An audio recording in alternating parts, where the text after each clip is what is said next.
समाप्त होने के बाद लोगों ने पेड़ों की छाल पीसकर उसे पकाकर खाने लग गए। यहाँ तक कि लोगों ने मुट्ठी भर अनाज के लिए अपने बच्चे तक बेच दिए। लेकिन अकाल के इस साये ने इंसानों के शरीर से खून भी चूस लिया था। आज हम देखेंगे कि हमारे बड़े बुजुर्गों ने इस अकाल में कितना कुछ झेला था। अगर आप राजस्थान से हैं तो आपने छप्पन अकाल का नाम जरूर सुना होगा। विक्रम संवत 1956, अंग्रेजी समय अनुसार सन 1899, जब राजस्थान और राजस्थान के आसपास का इलाका एक भयंकर अकाल की चपेट में आ गया।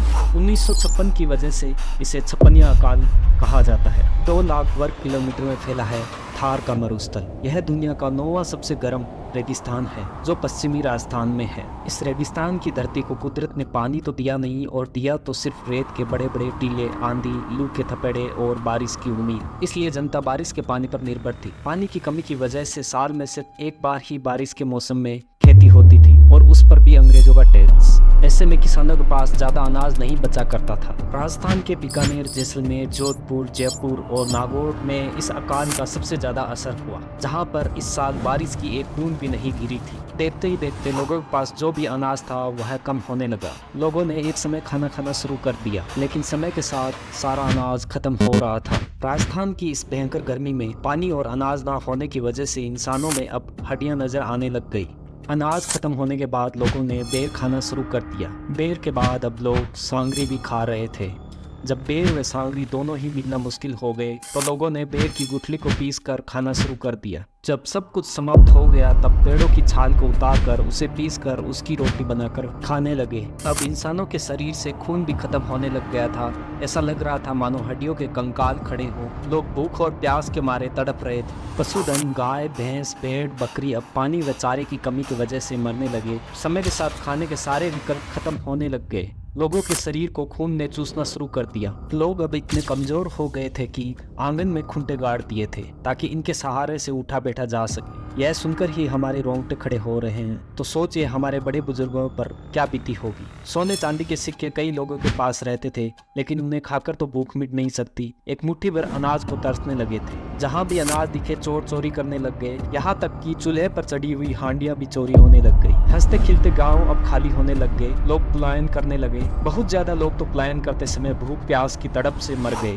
हालात ऐसे हो गए कि लोग अपने बच्चे तक बेचने को मजबूर हो गए ताकि बच्चे भी भूखा न मरे और उनको भी कुछ अनाज मिल जाए। और कुछ लोग तो नरभक्षी भी बन गए। इस अकाल में अनाज को पाने के लिए लोगों ने न जाने क्या क्या नहीं किया। छप्पन अकाल की त्रासदी को देख कई राजाओं ने अपने अन्न के भंडार जनता के लिए खोल दिए। उस जमाने में कोई सुविधा न होने की वजह से शहर के लोगों को तो फायदा हुआ, पर गाँव के लोग वंचित रह गए। जब राजाओं के खजाने खत्म होने लगे तो राजाओं ने सेठ साहूकारों से कर्ज लेकर अपने भंडारों को चालू रखा। परिवहन और अन्य सुविधा न होने की वजह से इन भंडारों और लंगर सुविधा का बहुत से लोगों को पता भी नहीं चला। बाहर रह रहे सेठ साहूकारों को जब इस त्रासदी का पता लगा तो वो अपने गांव शहर लौटकर अपने अन्न के भंडार खोल दिए। कुछ एक ने तो खाने के बदले हवेलियां बनवाई, पर सब ने अपने अपने तरीके से सहायता करी। इस छप्पनिया अकाल में ऑन रिकॉर्ड 10 लाख लोग भूख प्यास से मारे गए, लेकिन ऐसा माना जाता है कि लगभग 40 से 45 लाख लोग मर गए थे। जानवर व पशु तो अधिकांश खत्म ही हो गए थे। इस अकाल के बाद सेठों व राजाओं ने जगह जगह जलाशय बनवाए। बीकानेर के राजा गंगा सिंह ने भी